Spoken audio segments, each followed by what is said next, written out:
This news update is brought to you by Grab somebody and tell them hello.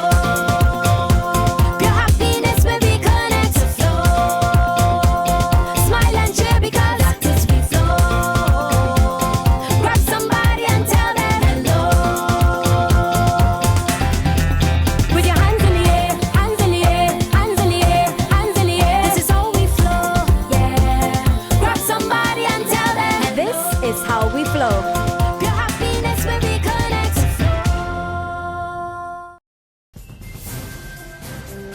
It's Thursday, September 24th, and time for the Barbados Today afternoon update. Thanks for joining us.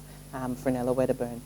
The interim chairman of the Association of Public Transport Operators says Transport Minister Michael Lashley does not have the power to determine whether public service vehicles can raise bus fares or be allowed duty-free concessions. Maurice Lee tells Barbados Today only Finance Minister Chris Sinclair can authorize such requests, as according to him, such matters are outside Minister Lashley's jurisdiction. This after the Transport Minister turned down a request for an increase in bus fares following a 5-hour-long meeting with private PSV operators last Friday. Despite this, Lee says the association will be making another attempt at convincing the Finance Minister to implement the changes after failing to do so some time ago. Top executives of the Barbados Labour Party are expected to meet today with the executive of the Christchurch West Branch and MP Dr. Maria Agard. The talks come on the heels of the branch's annual general meeting last Sunday, which had to be aborted after tempers fled over the election of a new executive council. Some members who claimed they were entitled to vote complained that their names were not on the voters' list. The growth of international business companies have slowed down somewhat in Barbados this year, but despite this, officials remain upbeat. For the year, over 300 new international business companies have set up operations here.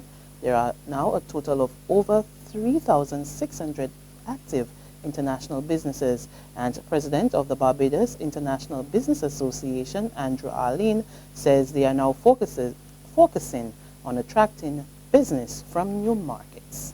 The number of international business companies being formed is actually growing year over year. We had 442 formed in 2014, up from 438 in 2013, and up from 393 in 2012. So in international business companies and insurance companies are growing. The private banks, we've seen a shrinking in the private banks. That is because of the changes in the Canadian legislation, which has affected the private banks in Barbados. And as you know, that we've seen several of the private banks that are Canadian-owned closing. However, we're seeing growth in private banks from other jurisdictions, banks in general, from Latin America, from Europe. Modest growth at the beginning, but Barbados is looking to new markets to pick up the slack from Canada. So Latin America is a big focus, Europe, Asia, and other markets to diversify, to reduce our dependence on the Canadian marketplace. Arlene was speaking at this morning's media launch of International Business Week at Invest Barbados in Hastings. Meanwhile, Executive Director of BIBA, Henderson Holmes, said officials in the sector continue to work closely with government to iron out issues related to the ease of doing business. Being competitive is very important about it. We have to be able to run faster than the others if we want to get the businesses up there. Because in spite of all the noise you hear in the global environment, there is still business to be had. Bermuda's getting business, Cayman getting business, and unless I keep saying that, unless the regulators, administrators, the Congresses and all the rest of the parliaments and the governments across the world manage to kill capitalism entirely, there will always be a search for places to do good business. And we have to be able to move a little faster, and therefore we're constantly working at that with government.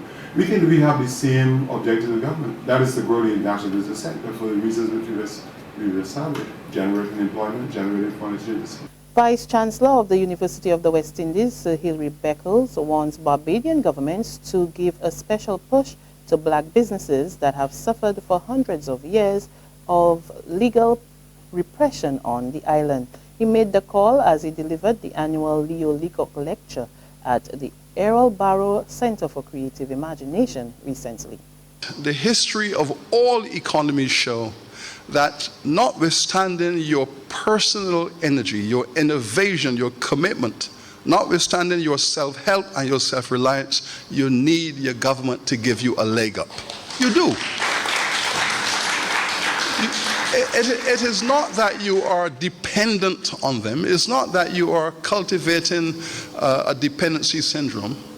In all market economies, governments have to give people a leg up. The US people had a big meltdown recently with the subprime markets, made mistakes, and the whole thing crashed. The government gave them a leg up. It's happening in China right now. The governments give the people a leg up. Why are our governments not giving us a leg up when it comes to economic enfranchisement? In sports, veteran athlete Merle Jordan leaves Barbados for France today to compete in the 3rd European Games. She will contest in the 100, 200 and 400 meters at the meet, which runs from October 1 to 10. Jordan tells Barbados Today that she's expecting to do well as she has been training extensively. This is her 14th year in competing at the senior level. There's regional and international news after this short break. Secure your future, be financially strong. Since 1983, we have been there for you. A smart range of products, great tax benefits. We're the solution to your hopes and your dreams. The Barbados Workers Union Cooperative Credit Union. The Barbados Workers Union Cooperative Credit Union. Humble beginnings to smart loans, smart savings. Save smart and borrow smarter, that's the move for me. Stability, prosperity, we're the solution to your hopes and your dreams. The Barbados Workers Union Cooperative Credit Union. The Barbados Workers Union Cooperative Credit Union. The news from the region: Venezuelan President Nicolas Maduro invites his Guyana counterpart to talks. According to a statement from Venezuela's Ministry of Foreign Affairs, President Maduro is requesting that President David Granger meets for a one-on-one ahead of the 70th Annual General Assembly meeting in New York on Tuesday. That's the UN General Assembly meeting. Maduro, the statement said, extended the call to Granger to facilitate a meeting in a bid to find a positive way to clear obstacles in relations between the two governments. Guyana media stated that Venezuela's statement was released on the very day that President Granger expressed concerns over what he described as unusual activities on the border. And finally, at least 717 people taking part in the Hajj pilgrimage have been killed in a stampede near the Islamic holy city of Mecca. Another 805 people were injured in the incident at Mina, which occurred as 2 million pilgrims were taking part in the Hajj's last major rite. The stampede occurred during the ritual known as Stoning the Devil. The incident comes only 13 days after a crane collapsed, killing more than 100 people at the Grand Mosque in Mecca. More in this CNN report.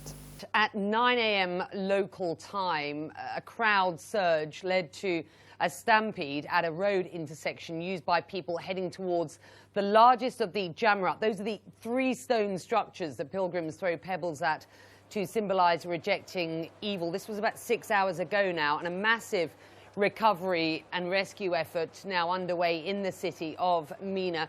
4,000 rescue personnel and some 220 ambulances have been deployed to the scene. Now, this is a huge settlement of more than 100,000 tents, temporary accommodation for visiting pilgrims. And just to set the context for you, and a reminder of the enormous numbers of people involved, at least 2 million people were expected to attend Hajj this year.